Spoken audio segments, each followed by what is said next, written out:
माझे नाव रिंकू किशोर मंचवार, वर्ग 9वा, वर्ग 10वी मध्ये तिसरा धडा वर्तुळ, सराव संच 3.4 मधला पहिला प्रश्न. केंद्र O असलेल्या वर्तुळाच्या जीवा AB ची लांबी वर्तुळाच्या त्रिज्या एवढी आहे.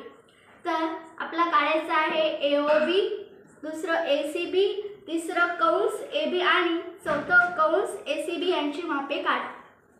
तर आता AO बरोबर OB बरोबर AB हे पक्ष आहे. AO OB आणि AB हे काय पक्ष. तर AOB हा समभुज त्रिकोण आहे. AOB हा कोणता त्रिकोण आहे? समभुज. तर AOB बरोबर 60. आता त्रिकोणाचे माप किती असते? तिन्ही कोणाच्या मापाची बेरीज किती असते? 180. आपल्याला 3 कोण काढायचे आहेत म्हणून 3 3 1 3 3 सक 18 हे 0.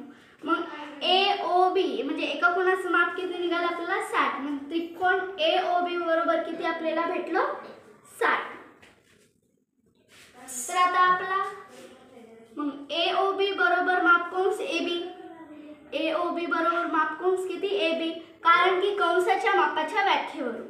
मग AOB बरोबर 60 भेटलं तर माप कंस AB बरोबर किती भेटलं आपल्याला? 60.